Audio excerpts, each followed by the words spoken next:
Shalom adik-adik, pada kesempatan kali ini kita akan belajar sambil bermain mengenai kisah Yakub dengan menggunakan permainan teka-teki. Nah, siapakah orang ayah dan ibunya Yakub? Ayah dan ibunya Yakub itu yang dimana ibunya yang bernama yaitu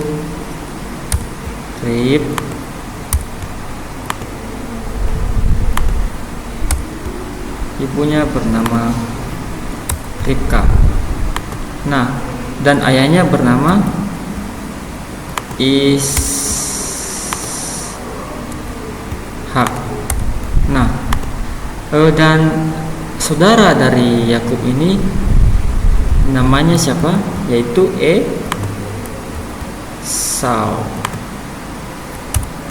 Nah, Ribka dan Esau ini adalah ayah dari Yakub, dan Esau itu adalah saudara dari Yakub itu sendiri. Nah, adik-adik, kemudian suatu saat si Esau ini menipu ayahnya Ishak.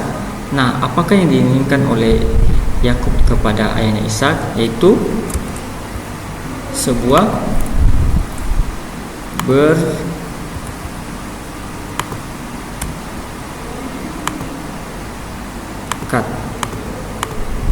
Nah, dia menginginkan berkat.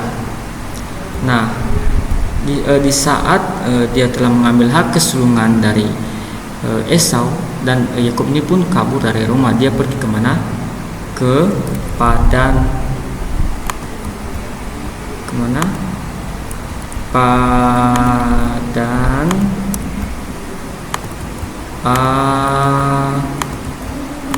Aram. Nah, dia pergi ke Padan Aram. Tujuan dia pergi ke Padan Aram ini kemana? Yaitu ke rumah pamannya yang bernama Laban. Itulah nama ayat. Itu adalah nama paman dari Yakub, yaitu Laban. Nah, setelah dia pergi ke Laban dan di sana dia bekerja selama 14 tahun lamanya. Dan setelah 14 tahun lamanya dia pun akhirnya menikah dengan anaknya Laban. Dan setelah mencapai 20 tahun dia akhirnya pulang ke tanah yang kelahiran Yakub, itu di mana? Tanah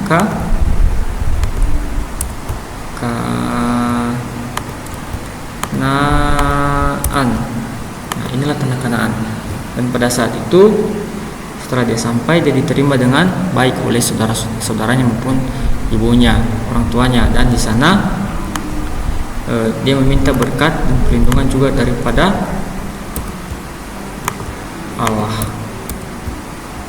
Nah, ini adalah salah satu keyakinan Yakub bahwasanya dia akan selalu dilindungi dan ditolong oleh Allah itu sendiri. Nah, setelah selesai itu Yakub pun membeli sebuah tanah, yaitu tanah yang berada di mana? Di Sichem.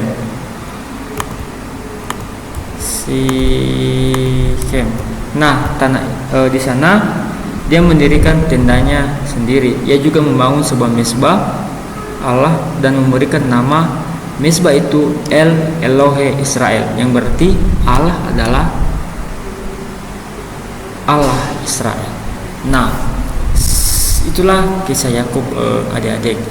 Karena kita tahu bahwasanya Yakub ini adalah anak juga yang berbakti dan anak juga yang baik. Walaupun pada akhirnya dia memiliki suatu kebohongan bahwasanya dia meminta berkat dengan berpura-pura menjadi seorang Esau atau kakaknya Esau demi mendapatkan sebuah berkat yang daripada ayahnya itu sendiri. Nah, demikianlah pembelajaran kita hari ini. Semoga bermanfaat buat adik-adik semua. Shalom.